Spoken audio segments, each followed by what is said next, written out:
بادشاہ اگر اچھا ہو تو اس کی ریاست میں ایسا ہوتا ہے، کیونکہ نظام کس نے بنانے ہیں؟ حکمرانوں نے بنانے ہیں۔ تو حکمران انصاف کریں تو ان کی رعایا میں فتنے فساد لڑائیاں جھگڑے نہیں ہوتے۔ حکمران اگر ظالم ہوں، وہ نااہل ہوں، وہ نا انصاف پسند ہوں، تو پھر جو ہے نا وہ رعایا کے اندر معاملہ پیدا ہوتا ہے۔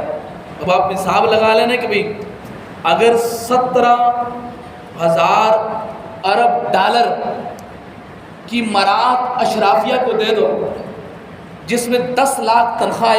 تنخواہ نہیں 10 لاکھ پینشن، یہ جو میڈیا کے اوپر جو رپورٹ بڑوں نے نکال کے پیش کیا وہ آپ کے سامنے پیش کر رہا ہوں۔ ایک ریٹائر جج کی پینشن 10 لاکھ ہو، 300 لیٹر پٹرول بھی اس کو فری ملتا ہو، سینکڑوں کے حساب سے اس کو بجلی کے یونٹ بھی اس کو فری ملتے ہوں، نوکر چاکر بھی اس کو فری ملتے ہوں، اور اسی ملک کے اندر ایک 18,000 کمانے والا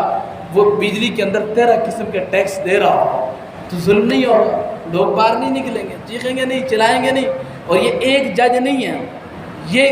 اتنے لوگ ہیں کہ 17,000 ارب ڈالر تنخواہوں میں نہیں، مراعات میں، عیاشیوں میں، اضافی سہولتوں میں وہ ان کو دیا جاتا ہے۔ آپ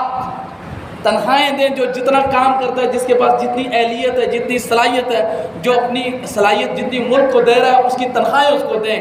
لیکن یہ جو اوپر 17,000 ارب کی جو رعایت آپ نے دے رہے ہیں ڈالر کی، یہ آپ واپس لیں، آپ کو کبھی بھی کسی IMF کے پاس جانے کی ضرورت نہیں پڑے گی، آپ ہمیشہ IMF کو قرضہ اپنے پاس سے دیں گے۔ لیکن یہاں ظلم یہ ہے کہ 18 لاکھ تنخواہ لینے والے کو سب کچھ معاف ہے، اور 18,000 دینے والا وہ سب کچھ دے۔ تو حکمران ہم سے ٹیکس اس لیے نہیں لیتے کہ انہوں نے ہمیں غلام بنا لیا یا ہم ان کے زر خرید غلام ہیں، ملک کے نظام کو چلانے